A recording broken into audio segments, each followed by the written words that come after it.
Hello, friends, and welcome to the Higher Standard podcast, where we give you ultra premium, unfiltered truth when it comes to building your wealth and curating the lifestyle of your dreams. No games, no drama, and no shenanigans. I am your host, Chris Ngo, and I'm here to help you distill the immense amount of information and disinformation out there on the interwebs and give you the opportunity to choose a higher standard for yourself. There are no gurus here, and no one gives a damn about how wealthy you look. I'm an attorney and a banker, amongst other things. Does that mean you should listen to me? Hell no. This is just full disclosure that while we talk about money, wealth, law, investing, and a lot of related topics, you should always speak to your own advisors for an opinion tailored to your unique investment perspective. I am obligated to tell you that nothing contained in this show is in fact legal or investment advice and is being provided solely for entertainment purposes. So sit back, relax your mind, and get ready for a different kind of podcast where we elevate your baseline in crispy, high-resolution audio. This isn't a different standard, it's the higher standard.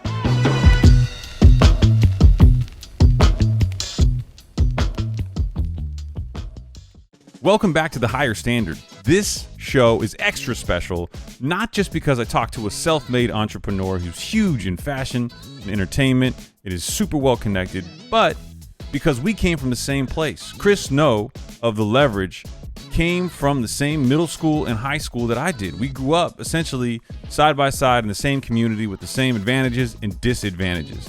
And while it doesn't really matter how you start, it's about how you finish. His story is a spectacular one because it preaches one of the things that I have said to people over and over and over again. If you hate what you do every single day, life is torture.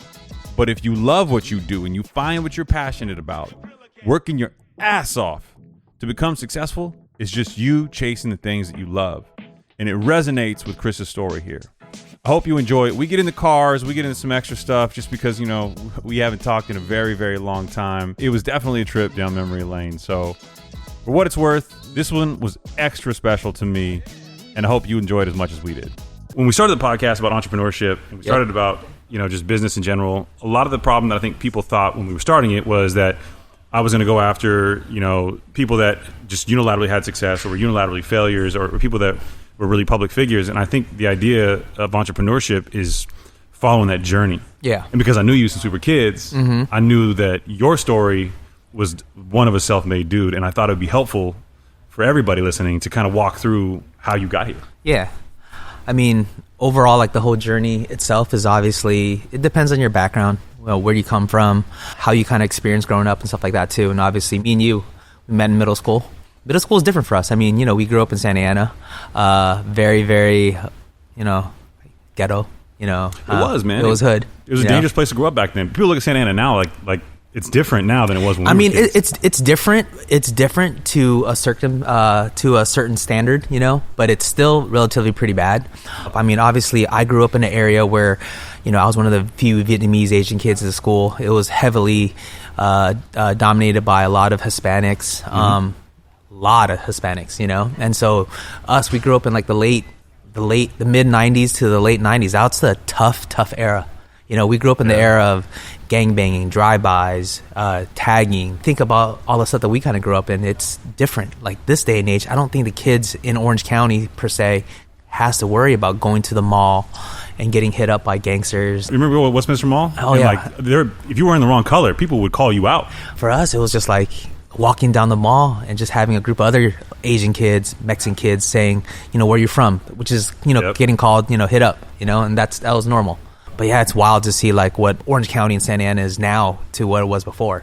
It's so industrial now. I was telling my brother the other day that when we were growing up, I remember Harbor McFadden, which is kind of the area that I lived in before I moved. Yeah. There were prostitutes walking up and down the street. Man, that was real. Man, I'll tell you the story. I lived in the center of prostitutes. I lived on Harbor and Hazard. And so, so Harbor and Hazard, the Harbor and Hazard, what I grew up in is right in the corner. My condo next to it was the Jack in the Box. And so the Jack in the Box was where they got dropped off and they did like everything there. And so literally I'd be sitting at this Jack in the Box eating like 3 tacos for 99 cents, and then you'd see hookers just walking in and out cleaning up. And it was just random. I remember being 13 years old sitting there eating a meal with my buddy Jesse and Frazier, and then, you know, a hooker coming up to us saying, you know, do you want a date? I'm like, a date where? I'm fucking eating a I'm 13 years old eating a damn fucking taco. I don't need a date, you know? But yeah. It was like it was yesterday.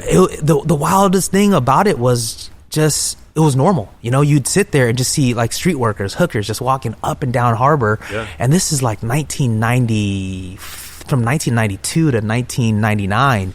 And it was just normal. Everywhere I went. I'll never forget. I remember I used to go to the liquor store in the corner, and this was right when Street Fighter came out. Yep. And I go play Street Fighter 2 and all those games at the liquor store, but I would see the girls walk in and out. Yep.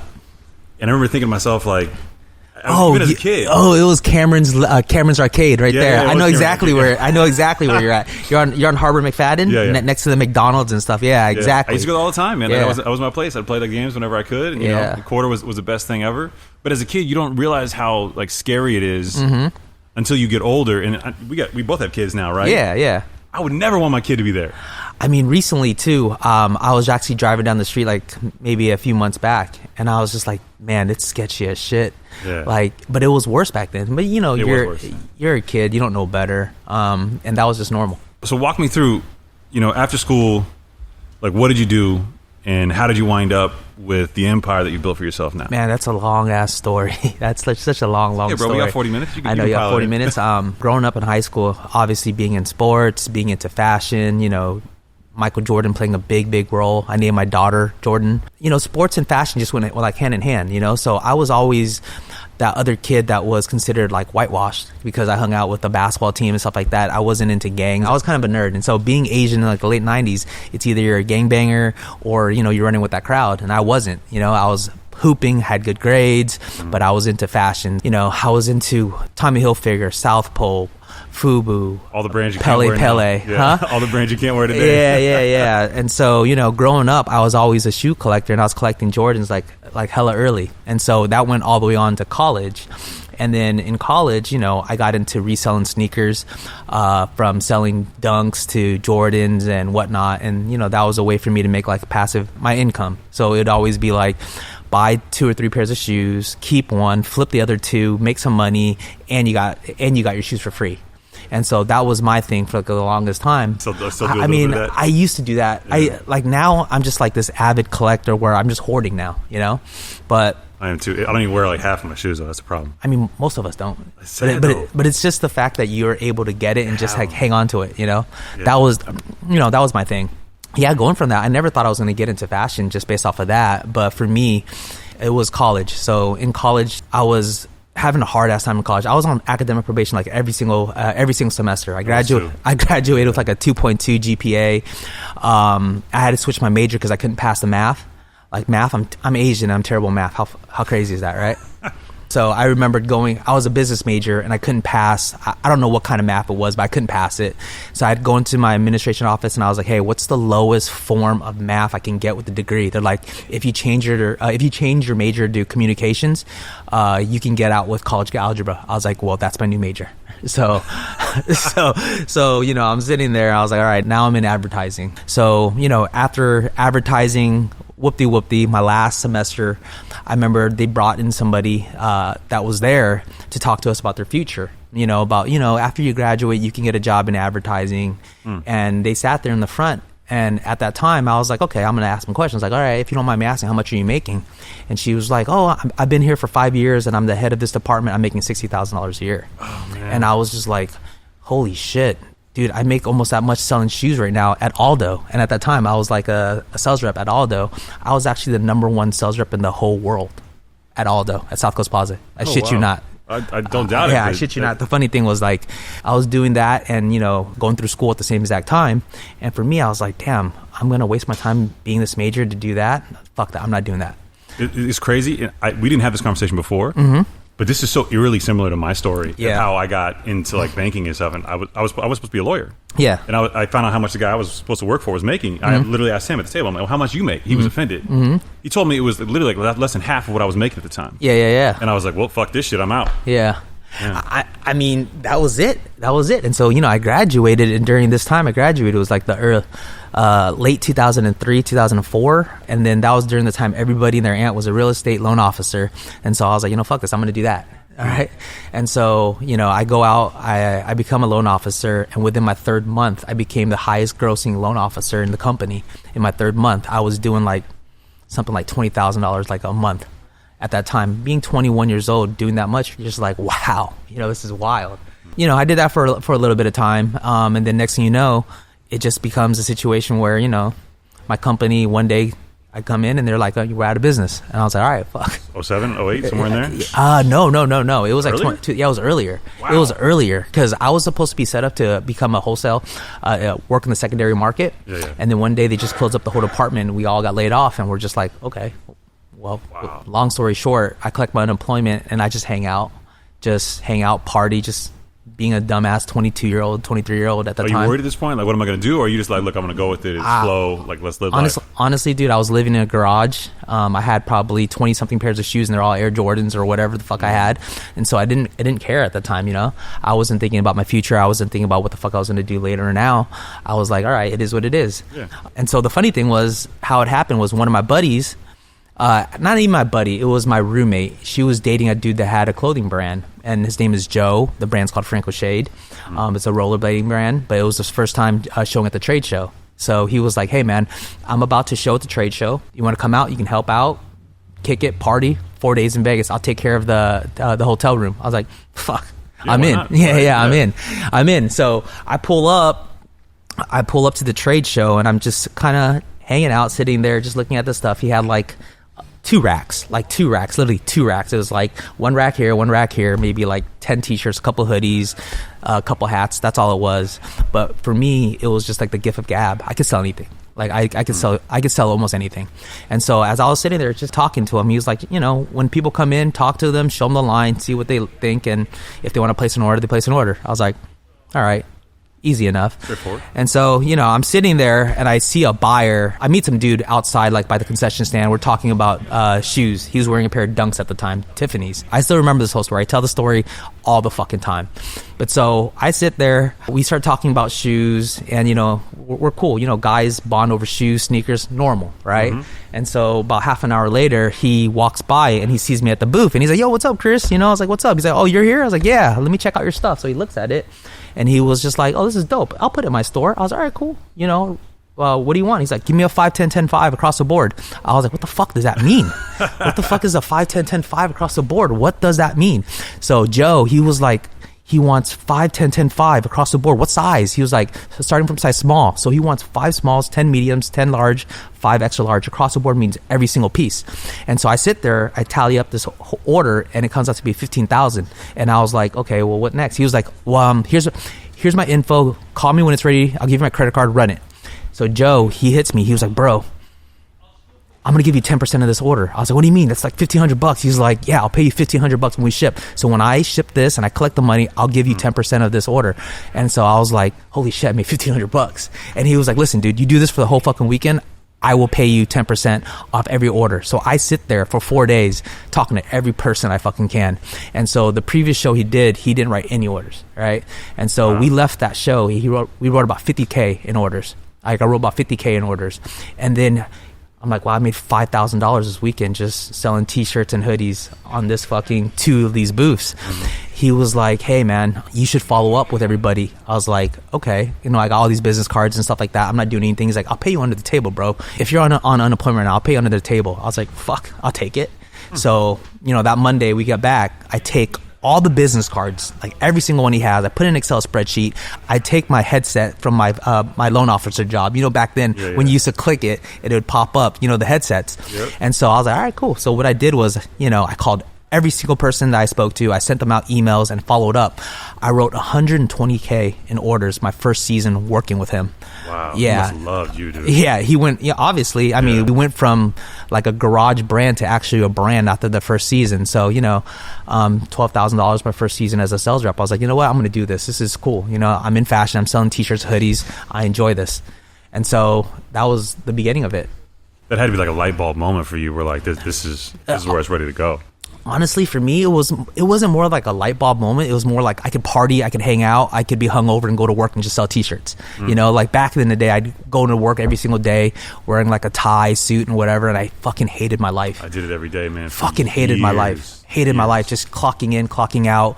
I remember I used to wake up, walk into the office, and I'd go to the bathroom and make sure, and it looks like I'm taking a dump for half an hour. No, I'm just sleeping in there for half an hour. you know, and I would strategically work slow as shit just so I can get the day by. I remember how inauthentic I felt. And I had all like the designer suits, I had all that shit. Yeah. And everything was custom made for a while, and I was really into it. I was trying to get into it, and the more I tried to get into it, the more I just didn't feel authentic. Yeah. I didn't feel like it was me. And then when we went casual, it's funny, like everybody in my group, my office, everybody, they seem to be better with it now. Everybody seems happier. Yeah. But for some reason, people, they have this like I don't know if it's the idea, they just register like, oh, that guy's in a suit, that person's successful. I don't think it's that way anymore, though. I mean, the crazy thing was like if you think about it now, it's like some of the guys that are making the most money are guys wearing fucking sweatsuits and Air Jordans to work. Oh yeah, you all know? day long. Like, it's the first time that I could actually go to lunch and I see guys wearing suits and ties and see guys that are wearing t-shirts, hoodies, and you're just like, who's the CEO here? Who's making money? Who's not? You know? Because like literally the guy wearing a suit and tie probably works for Farmers Insurance or like AAA. Yep. The guy that's wearing t-shirts, jeans is a cannabis dude making fucking, 6 figures every month. Or crushing NFTs right now. NFTs and cryptos. Yeah, it's just all sorts of crazy shit. You kind of get into this space where you like what you get culturally. Yeah. You think it was just because you loved what you were doing and the freedom that you had? Yeah. Ultimately propels you? I mean, at the end of the day, it's just like, waking up every single day doing something that you actually enjoy. Like even now, like I don't hate my job because I'm selling jeans, I'm selling t-shirts, I'm talking about fashion every single day. I'm not talking about spreadsheets, graphs of like numbers and analytics of anything. I'm doing a kid's job. It's like almost paying a professional athlete to play basketball. You're paying me to do what? To make jeans, to make captions on Instagram about what my product's going to look like? I mean, dude, I don't have it that hard. Even though the amount of hours that I work and every time I stress out, I look at it, I'm just like, dude, I'd rather be doing this than fucking being at a bank telling you exactly what's in your fucking check account right now or telling me how much a fucking interest rate is. No, it's true. It's not... There's very few people who have that personality who can really find that kind of shit enjoyable. And we lie to ourselves because we want the paycheck. Oh, for sure. We lie to ourselves all the time. So let me ask you this question. I asked my wife this the other night. We were talking about our son and growing up. And I was trying to be like, I can't replicate what I went through to like give him like that lifestyle. Yeah. Like what do you tell your kids? Like, does he go to college? Does he, oh my God. Go?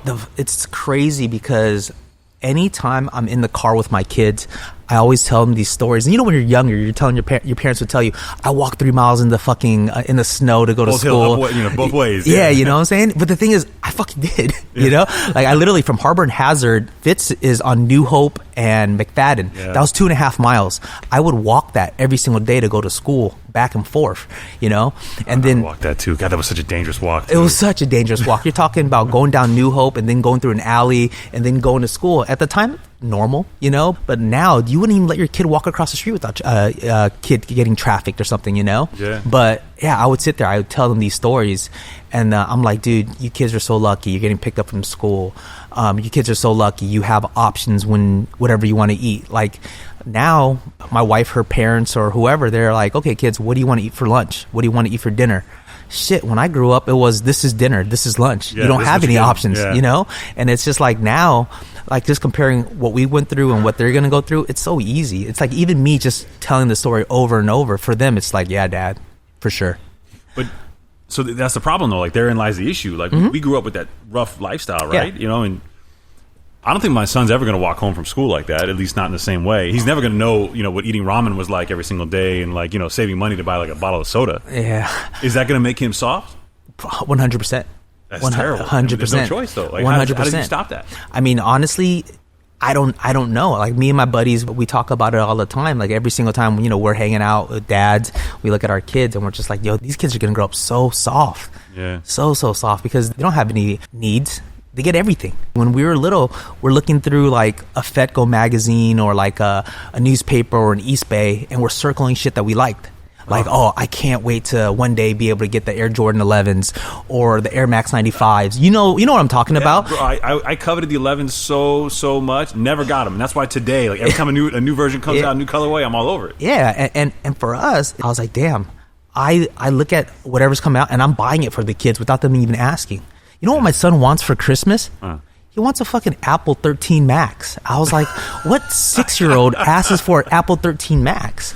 And it's funny because we grew up I was trying to explain to my friend's little brother the other day how payphones work. Yeah. And how a beeper worked. Yeah. a pager. And he was like, why would you send numbers to it? Why wouldn't you send letters? Yeah. Why wouldn't you have like text to voice to text? I'm like, bro, it doesn't work that way. They didn't have that. They don't. It doesn't. But dude, and then we tried to crack it. Do you remember back in the day there was alphanumeric where you would like, you know, let's just say like an I, code. Number 1 is an I, C was a 6, and you would make little codes to say like, call me back, or like, you know, I'm over here.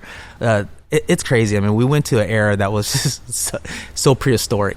It's amazing to see where everybody's gone with it, but I've been able to keep up to date with you on social media, and it's been really cool to watch. Mm-hmm. So, I mean, let me ask you this. Now that you have like the social media platform, the company's running, mm-hmm. you've got to have like dreams and goals for what comes next. Oh, yeah, for sure. What's the ideal set of circumstances for you and the brand? Honestly, for me, everybody has an exit strategy. My exit strategy is to be bought. You know, obviously you build the top line, you know, you make sure your business is tight, give the person that's going to be able to look at your company and evaluate it and be like, hey, you know, they're doing so and so and so, you know, I could pour gas on this and take them to, you know, XYZ. You know, honestly, my goal is to get bought by somebody big. Whether it's a Revolve, whether it's a LVMH, whether it's like a New Guards Group.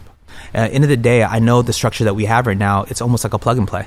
You know, the beautiful thing about us is that we're still independently funded. Till this day, me and my business partner, Lee, we literally, everything here, it's out of our own pocket. We never taken a business loan besides, obviously, the loan for the SBA for the building that we own. Yeah. But all the materials, all this is just us flipping every single cent that we put in over and over and over just to put back into the company. So at the end of the day, being in the business for 10 years, I want to get an exit strategy to get bought, take care of, you know, my top employees. Everybody walks around with a 7-figure check and call it a day. It's funny.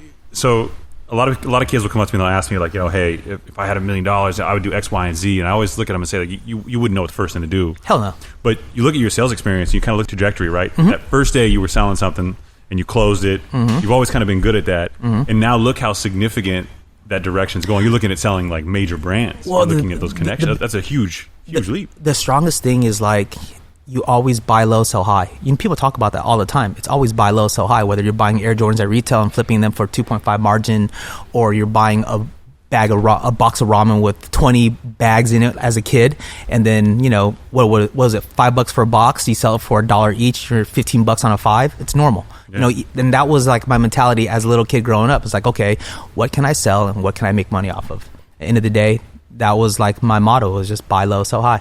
So let me ask you this. That happens. Yeah. You get a check. Mm-hmm. You're happy. You don't have to work. Yeah. Do you work? Do you do it again? You know, honestly, it depends on where I'm at. Obviously, now, I just turned 40 this year. I'm not going to stop working. I literally, way too young. And, you know, I just got off of vacation in Bahamas. Most people would have just said taking the rest of the week off. Mm-hmm. I'm not going to do that. I enjoy going into work. You know, that's like my thing, is like working, making sure that, you know, the shit that goes on, you know, the lights are still here, everything's running well. For me, I don't see myself quitting anytime soon. Even if I sold the company, it'd be a situation where me and my business partner, I guarantee whoever buys us, or if we do ever get bought, they'd probably want us to be on at least 2 to 5 years for sure, just to make sure the transition's right. And, you know, never know. Maybe I might start another brand, get into another occupation, sell another product, get into the car industry. Who fucking knows? I'll never forget, the car industry is such like a thing. I mean, both of us obviously love cars, right? Yeah, and I've had so many goddamn SEMA builds go south on me the last couple of years. Yep. But if you could relive life and go back in time and buy that one car you could drive back then, not what you have now, what would you pick? Back then? So back then, I would have bought the E30 M3 earlier. Earlier. So I think it was just like 2000. I want to say it was a 2011, 2010. So instead of, I bought a Porsche 996, and it was between that or E30 M3. And at the time, the E30 M3 was like $10,000 to $12,000. They're so much more expensive right now. Yeah. So no, you know what? Yes, it was $12,000, because I remember I had $15,000 to spend, and I ended up buying the 996 instead of getting the E30 M3 just because it was faster. That 996, it's probably worth like $25,000, $30,000 now. The E30 M3 now is like anywhere from $70,000 to $90,000. I saw one on Bring a Trailer the other day go for like 110. Yeah, it's crazy. The market is insane right now, and we started building the E9 that we're building. It's a 2800 CS, and I saw one on Bring a Trailer go for 6 figures the other day, and I'm sitting here thinking, Like, this market's nuts, right? Honestly, this market is so fake. Like, it's so real. It's so infatuated. Everything from the cars, houses, and watches. Like, all the luxury market, the prices are ridiculous right now. The watch game right now. Watch game is sick. The fact that you can go into a store and you can't buy a watch because they're sold out, like that's insane to me. I like the fact that you go into Rolex and they're like, by the way, all these watches, they're all displays. They're not even real. We don't have any watches to sell you. Someone literally said to me the other day when I walked in, and I'm like, what do you mean they're all... I didn't even know. Like, I was like, oh, I'm shocked they had inventory. And he's like, oh, no, they're all display. Yeah. And I was like, what does that even mean? He had to tell me, like, look, we have them here just to show you what you could order if you go on a waiting list for months, if not a year. I was in the Bahamas, and I was in the Bahamas. They had a Rolex store, but they actually had inventory. Walked in, they don't have display watches. They only have 3 watches. I was like, she's like, yeah, these are the 3 watches we have. Women's Day, just like the little tiny ones. What is that, 31 millimeter? Yeah. 3 watches. So I was like, so you're going to be standing here all day trying to sell these 3 watches, the only 3 watches we have. She's like, yeah. I come back the next day, they only have 1 watch left. Crazy. Yeah. That just shows you how much alcohol is going on in the Bahamas, yeah, too. seriously. People drinking that much, that's what they want to buy, right? Seriously. You have the car collection, which I got to say is an awesome collection. Which one's your favorite? Honestly, the E30 M3. Is it really? Yeah, the E30 that M3. My favorite too. Yeah, like I put it through a whole restore, rebuilt the motor. When I pulled the motor out, I was like, shit, I might as well just paint the shit. Have you driven it? Yeah. I drove. I actually, it was getting restored for like almost 10 months. Okay. And so I got it back like a couple weeks ago. I've driven it like a few times, but I mean, it's slow as shit, but it's beautiful though. Yeah, the nostalgia, man. You can't get that back. For sure. I mean, it's either that or the CRX. I love the CRX. That's like my first car in high school. I love the CRX. I had a 91 Honda Accord LX. I remember I saved so much for that thing. Oh my. I had it dropped on Neospeed springs, some really cheap rims that I couldn't afford better back then. It was probably some like TSWs or something. Yeah, it was bad. It was so bad. I would never in my adult life actually put those on a car. Yeah. But it's funny, the car industry to me is kind of like on so much parallel now with fashion. Oh, yeah. Like everybody you see... It's funny, like everybody that was a kid that grew up in that era kind of elevated the same way, where we all have like this weird infatuation with cars, with clothes, and kind of like a lifestyle. Mm-hmm. It makes me wonder, when our kids grow up, are they going to go back to that suit life? Are they going to go back to that, or is this permanent? You know the crazy thing is right now is all my friends that have kids that are in middle school, they look like us in middle school. These kids are they're dressed exactly like us. Really? Yeah. Do you remember like in middle school we were wearing like baggy pants? Oh, yeah. Baggy pants, that Tagger look with like Jinkos and baggy pants. It looks like like Kids, the movie. Yeah. And the girls are wearing crop tops, long socks, like waistband shorts. It's like a little bit of a throwback right now. Oh my God! I was recently in San Diego, and I went to a supermarket like on the way to a trip, and the kids were out from school. It was a middle school. Every kid was dressed exactly alike, and I was like, "Holy shit! This is like me in middle school right now." It's wild. If kids start rollerblading, bro, I'm gonna lose my mind. Oh my God! I can't imagine that. No, they're not doing that. I saw this dude I was on TikTok the other day, who's literally wearing the old school Jenkos, like with the rollerblades on. Yep. And has a whole TikTok page dedicated to it. Yep. And I'm not gonna lie, I spent like a good 15-20 minutes checking out his page. My wife came over, she's like, "What are you doing?" I'm like, "No, listen, I don't want to ever talk about this publicly." But I was watching this dude. I showed her, and she's like, "You seriously got issues." It's a throwback, man. I love the kind of vibe of how kids are going. But what's really tripping me out with some of these kids, though, is like some of the music stuff that's going on right now. Mm-hmm. I was telling Joanna, my wife, last night. Yeah. Like, I don't get new hip hop.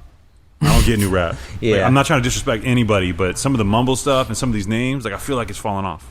I mean, it's just a different era. It's like older guys like us. I mean, I wouldn't say I'm a part of the older guys because I like some of this new stuff. It's catchy. It's different, though. Which new stuff? It's just different. Like, obviously, you got the Drakes, the J. Cole's and stuff like that. That's great. Yeah. But, I understand, like, the Little Uzi Verts, Trippie Reds, and all the other stuff. It's very different. I mean, we grew up in, like, the backpack era.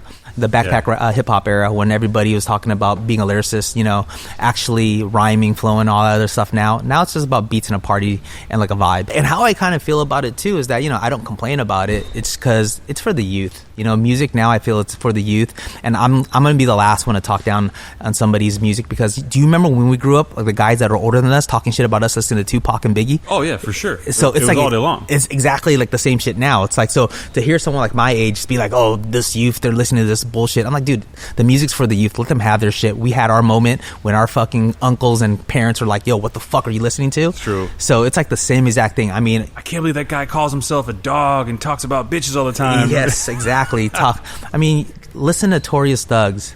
Like, that literally is a song to hype you up on a drive-by. Oh yeah, that's what half the rap songs were back then. I mean, but in the East Coast, West Coast. Yeah. So you're making clothes, like you're designing for a space. You're designing for all ages, really. But there's a younger spin to it, right? Yeah, I mean. So how much of the music industry and the cars and all that is reflective of what you're planning for? I mean, honestly, right now it's the culture. Yeah. I would say the culture. I mean, from shoes, cars, music, it all ties together with like the fashion. Everybody looks at everything as a part of the culture, like basketball. You know, a couple years ago, you wouldn't look at a basketball player as a fashion icon, but because the league fits and what's going on now, you're looking at guys like Kelly Oubre that really isn't an NBA star, but he's a fashion icon. You know, younger guys like LaMelo Ball, other guys like, you know, D'Angelo Russell, guys that aren't superstars, but yet they're a fashion icon. They're pop culture icons. Yeah. I mean, it's funny because their social media profiles are so much more than just like sports now. Mm-hmm. You know, it's this whole like culture.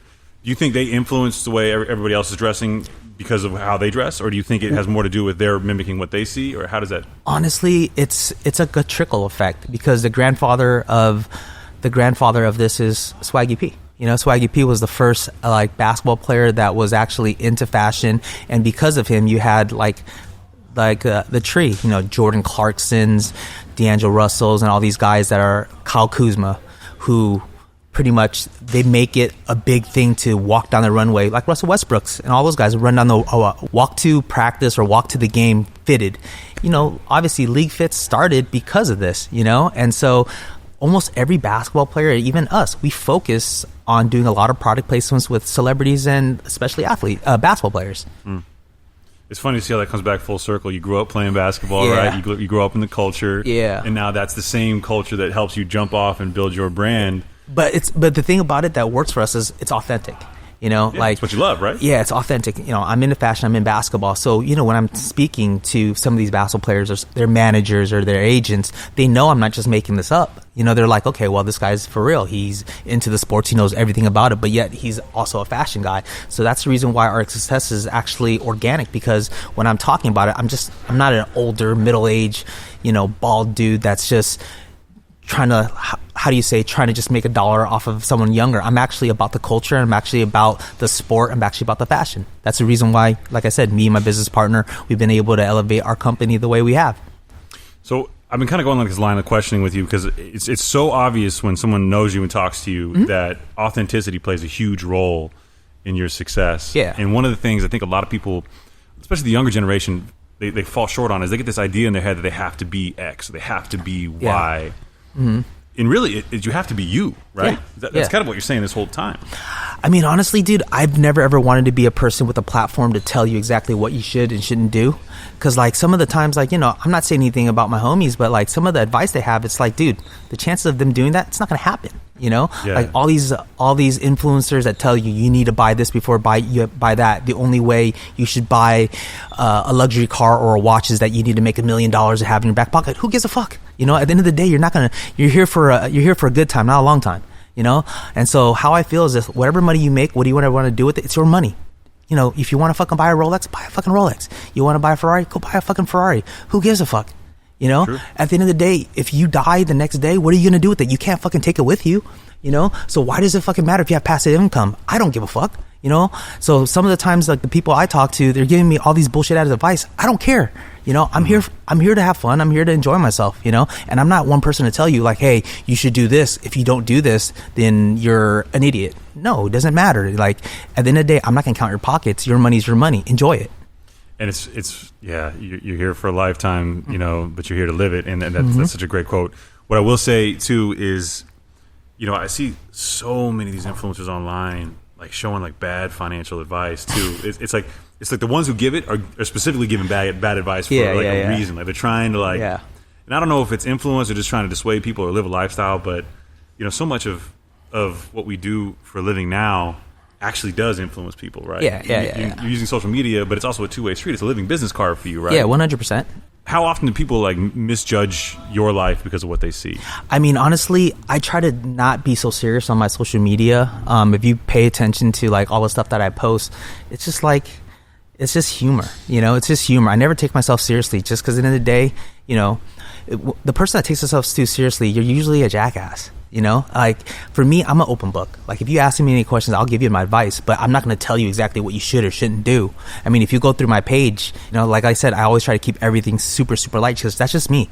I'm pretty much Switzerland. When we have situations with COVID, like I have friends on this side and I have friends on that side. God, me too. It's so political though. Yeah, it's super and political. It's so like, unnecessary. Yeah. People get like real mad. Yeah. Fights over it. And then now you're wearing an Apple Watch, which, by the way, welcome to the team. Yeah. For a man who's into the watch game, it goes to show you the sign of the times. I don't know about you, but all this political bullshit, I try to like avoid all of it. But one thing I will say is like I'm scared of like some of the violence right now. Oh, the violence! LA. Oh, the violence is crazy right now. That's the reason why I'm just like, until further notice, I'm not wearing nothing nice. Like if you're gonna try to jack me here, go ahead, take this Apple Watch. It's cool. Yeah. End of the day, I know where I'm at right now. I'm a target, especially being in Orange County, having a nice car and stuff like that too. But I'm also no dummy. I'm gonna put my head on a swivel and not like cause attention to myself. Everybody's looking for the next big lick, and the last thing you want to do is put yourself in that situation where you're gonna get jacked at the mall, supermarket, or wherever you go. And it's sad. It's super sad, man. Yeah, like, super sad. All these things I'm seeing online are like kids or older people that are crossing the street or picking some food up to get jacked. Oh, and then man. I sit there thinking to myself, like, for me, like I'm tall, I stand out just because I'm just taller than people, and I always get looked at as a target. And I'm sitting here going, like, man, like I don't want to wear anything nice. Yeah. I don't want to be that guy. But it's so sad though. You work so hard to achieve like your trophy. I call it trophies. Your car, your watch, or jewelry, whatever it is. That's your trophy, and you can't even rock your trophy around because you're scared about getting jacked. And it's crazy though, because if you kind of rewind back to 2016, 2017. Man, I was driving a fucking Aventador wearing a chain and a fucking Richard Mille watch. And I had no issues anywhere. I wasn't scared for shit. Now, dude, I can't even leave my house without, looking around and seeing who's following me or whatever now. Just because, like, it's a pretty crazy time right now. It is, and even my wife and I, like, we were thinking about moving just because, I mean, stuff like this, the podcast, some of the stuff that we do that's social, people, they feel like they for some reason, I don't know, maybe this is just me, but they look at your social media, they think they know you on some level. Yeah, 100%. When you put yourself out there, people feel like they can come to you and have I had a dude literally threaten to like come find me and my son like on social media because he didn't like what I had to say about real estate finance. And I'm like, yo, like what world are you living in, dude, where you think that's okay to like pop off? Guy sends me my home address. Oh. Like via Instagram, and I'm like, oh God, like this is where we're at? Yeah. So now I'm considering like, do we move? Like what do we do?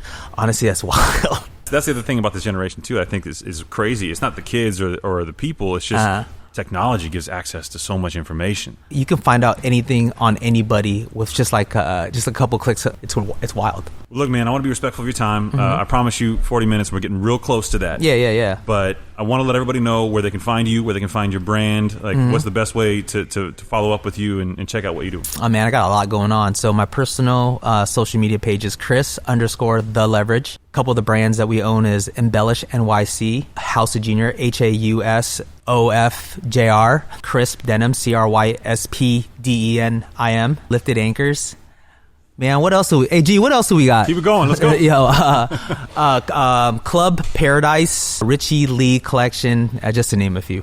Just to name a few. This is why I let you say it instead of me. Yeah, I know, man. Like, honestly, it gets to the point where like I don't like talking about specific brands that I own.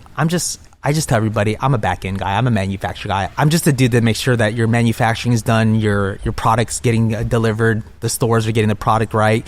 The real guys behind the brands are all the guys that are designers, my business partners. I'd like to give them all a shout out to Richie Lee with Richie and Tan.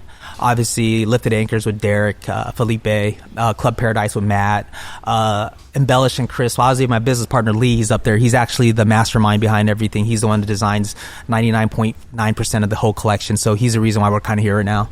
And shit, anybody else? House of Junior, that's actually me. So that's the only thing I actually design is the kids' clothes. So everything else is just everybody else. I'm not taking no credit at all for anything. And can we give one special shout out to Min, the man with the drip? Oh, dude, Mun's too rich right now, dude. He's out there just chilling right now. If you ever get the chance to look at Chris's page and you happen to catch his stories at the right time, you will see a man so drippy, it's going to change your day.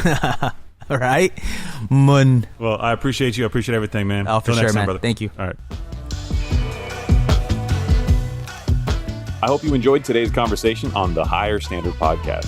Make sure to hit subscribe or follow on whatever platform you are listening to this on. If you like this episode, please write a review and share it with us. You're getting the show up and running right now, so every message, every review, and every note counts. This show exists to showcase what's possible when leaders decide to uphold a higher standard for their businesses, their investments, their families, and most importantly, themselves. If you want to see more of my content, I post daily on Instagram, TikTok, and YouTube, so be sure to follow me on your favorite social media platform.